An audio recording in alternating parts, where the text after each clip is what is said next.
Typhoon Inday humina na ngunit mas lumalapit na sa ating bansa. Malalakas na hangin, habagat at papanganib na alon patuloy na banta sa buong bansa. Magandang araw Pilipinas, ito ang Pilipinas Weather ngayon. Narito nating update sa panahon. Kung bago ka lang sa ating channel, please like, share and subscribe. Salamat sa iyong suporta. Mga kababayan, ngayong araw ng Huwebes, July 9, 2026. Bagamat bahagyang humina na ang dating Super Typhoon Inday, nananatili pa rin ito sa isang napakalakas na typhoon habang patuloy na kumikilos papalapit sa hilagang bahagi ng bansa. Sa katunayan, mas lumalapit na ngayon ang sentro ng bagyo kumpara kahapon, dahilan upang patuloy na nakataas ang Tropical Cyclone Wind Signal number 1 sa ilang bahagi ng Northern Luzon. Kasabay nito, patuloy ding pinalalakas ng bagyong Inday ang Southwest Monsoon o hangin habagat na siyang magdadala ng mga pag-ulan, pagbugso ng hangin at mapanganib na kondisyon ng karagatan sa malaking bahagi ng Pilipinas sa mga susunod na araw. Kaya kung kayo ay nasa Northern Luzon, nasa mga baybaying lugar o may planong bumiyahe sa dagat, mahalagang mapanood ninyo ang buong ulat na ito. Mga kababayan, batay sa Official Tropical Cyclone Bulletin na inilabas ng Pag-asa, ang sentro ng mata ng bagyo ay nasa layong 925 km silangan ng Northern Luzon. Taglay nito ang maximum sustained wind na 175 km bawat oras. May pagbugsong umaabot sa 215 km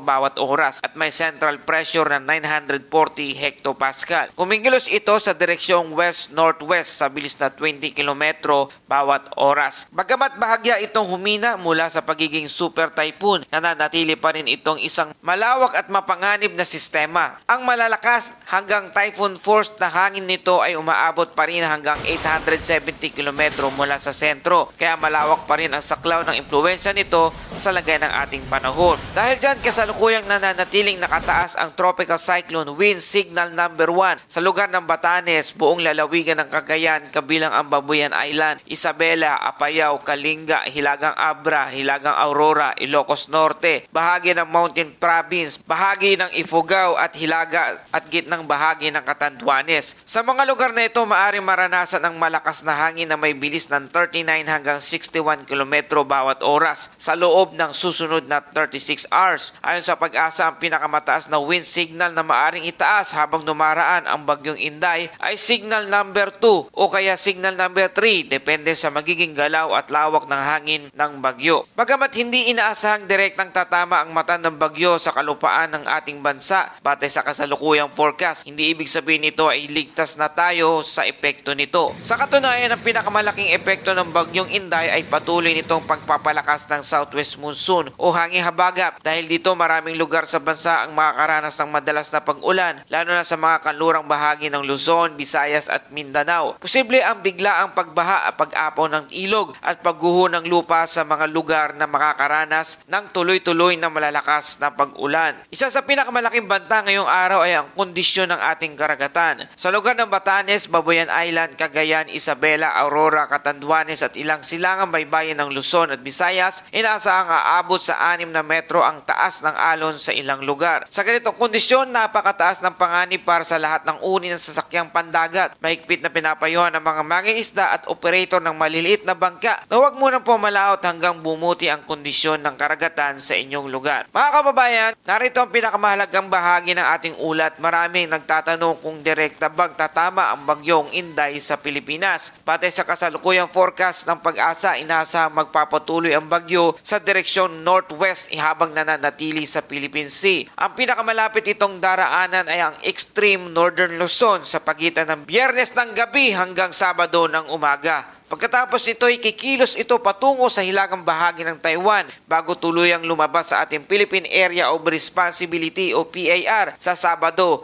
at tatahak patungo silangang bahagi ng mainland China sa Linggo. Sa ngayon, mababa pa rin ang posibilidad ng direktang landfall sa ating bansa. Ngunit nais naming bigyang diin na kahit walang direktang landfall, maaari pa rin makaranas ng malalakas na pag-ulan, pagbugso ng hangin at mapanganib na alons ang maraming bahagi ng bansa bansa dahil sa lawak ng sirkulasyon ng bagyo at sa pinalakas nitong habagat. Ito ang dahilan kung bakit mahalagang huwag lamang tingnan ang forecast track ng mata ng bagyo. Ang lawak ng epekto nito ay maaring umabot sa mga lugar na malayo sa sentro. Sa loob ng 24 oras, inaasang mananatiling isang typhoon ang bagyong Inday habang kumikilos pahilagang kanluran. Unti-unti itong hihina habang papalapit sa Taiwan at sa silangang bahagi ng China dahil sa mas favorable na kondisyon ng atmosphere. Gayunpaman, patuloy nitong palalakasin ang habagat na siyang magdadala ng mga pag-ulan at malalakas na hangin sa maraming bahagi ng ating bansa hanggang sa katapusan nitong linggo.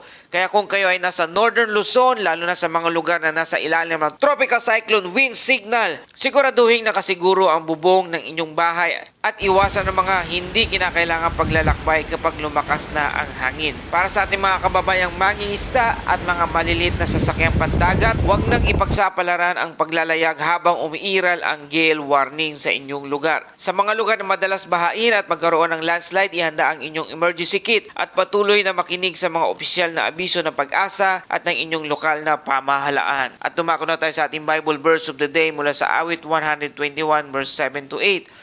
Iingatan ka ng Panginoon sa lahat ng kapahamakan. Iingatan niya ang iyong buhay.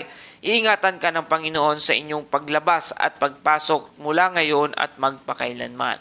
Mga kababayan, habang patuloy tayong naghahanda sa mga hamon ng panahon, huwag nating kalimutang samahan ang ating paghanda ng pananampalataya at pag-iingat at pagtutulungan bilang isang komunidad. At yan po ang ating update sa panahon ngayong araw na ito. Kung nagustuhan nyo ang balitang ito, please like, share, and subscribe. Salamat sa iyong patuloy na pagtangkilik at pagsuporta dito sa ating channel. Ito ang Pilipinas Weather ngayon na laging nagpapaalala, maghanda, magiligtas, pag-alerto, ingat tayong lahat.